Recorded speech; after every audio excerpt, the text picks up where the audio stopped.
सत्यम। आज तुम्हारी बहन का मैसेज आया था, कह रही थी घर पर आएंगे हमारे। चलो अच्छा है, प्रेरणा आएगी तो इस घर का सूनापन भी खत्म हो जाएगा। माँ को भी इस दुनिया से गए हुए पूरा 1 महीना हो चुका है। जब से माँ गई है ये घर भी वीरान हो गया। देख लेना, प्रेरणा आएगी ना, हम दोनों भाई बहन खूब मिलके बात करेंगे, थोड़ा चेंज भी हो जाएगा। लेकिन तुम्हें देखकर ऐसा लग रहा है कि तुम खुश नहीं हो प्रेरणा के आने से। क्या हुआ है?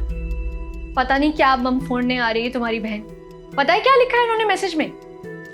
ऐसा क्या लिखा था जो तुमने मुंह फुला रखा है? अब बताओ भी। माँ के गहनों को लेकर कुछ जरूरी बात करनी है। देखो, मैं तुमसे पहले ही कह देती हूँ, माँ के सारे गहनों पर सिर्फ मेरा हक है। माँ की हर चीज पर सिर्फ मेरा हक है, उसका नहीं। देखो साक्षी, मैं अपनी बहन को जानता हूँ, वो बिल्कुल ऐसा नहीं करेंगी। अच्छा, बड़ा विश्वास है तुम्हें। पैसा ना बहुत बड़ी चीज होती है, इसे देखकर सबकी नीयत बदल जाती है। और वैसे भी जीजा जी की जॉब तो है नहीं, तो मुझे लगता है प्रेरणा गहनों में से अपना हिस्सा मांगने आ रही है। मैं तुमसे पहले ही कह देती हूँ, मैं उसको एक भी गहना नहीं दूंगी। और अगर तुम बीच में आए ना तो मुझसे बुरा कोई नहीं होगा।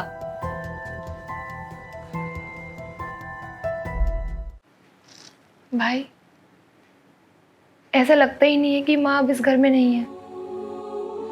लगता है जैसे वो अभी आवाज दे देंगी। बहुत याद आती है माँ की। ऐसे अचानक से आने के लिए सॉरी भैया भाभी। अगर जरूरी नहीं होता तो मैं आराम से आती। हाँ हाँ, माँ के गहने हथियाने की इतनी जल्दी है तभी तो आई है। अब बोले कुछ फालतू तो मुझसे सुनेगी अभी। अरे, आप अपने घर आने के लिए क्यों माफी मांग रही है?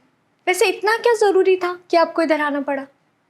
भाभी, मुझे माँ के गहनों को लेकर कुछ बात करनी थी।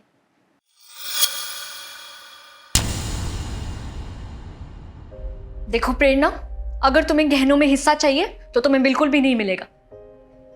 मैं इस घर की बहू हूं प्रेरणा, और इस घर की हर चीज पर सिर्फ मेरा हक है, माँ के गहनों पर भी।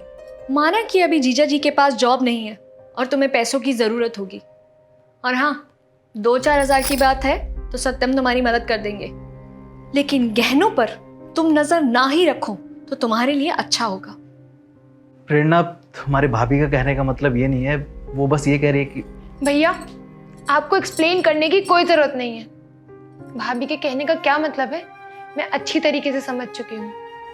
और वैसे भी मैं ना माँ के ये सोने के कंगन लौटाने आई थी, ना कि गहनों में कोई हिस्सा मांगने। सोने के कंगन? मतलब? 1 महीना पहले मैं माँ के ये सोने के कंगन एक रिश्तेदार की शादी में पहनने के लिए लेकर गई थी, लेकिन उसके बीच माँ हमें छोड़कर चली गई। इसी भागा दौड़ी में ये कंगन मेरे पास ही रह गए, लौटाने का वक्त ही नहीं मिला। मैं तो भाभी की अमानत समझकर इन्हें लौटाने आई थी, लेकिन आप लोग पता नहीं क्या ही समझ रहे हो। मुझे ऐसा फील करवा रहे हो जैसे मैं कोई लुटेरी हूं और अपना ही मायका लूटने आई हूं। मेरे मायके से आज आप दोनों ने मेरा रिश्ता ही खत्म कर दिया, और मैं अगले हफ्ते यूएसए जा रही हूँ। इनकी जॉब लगी है मल्टीनेशनल कंपनी में, तो हम अब यूएसए ही शिफ्ट हो रहे हैं। पैकिंग करनी है तो बाद में टाइम नहीं मिलेगा, इसलिए यहाँ अचानक से आ गई। सोचा ये कंगन भी वापस कर दूंगी और आप लोगों को ये खुशखबरी भी सुना दूंगी। लेकिन यहाँ आकर तो मुझे पता चलता है आप लोगों ने तो पता नहीं क्या ही सोच रखा है मेरे बारे में। लेकिन यहाँ आके मुझे समझ आ गया कि मायका सिर्फ माँ से होता है, माँ के जाने के बाद मायका भी खत्म।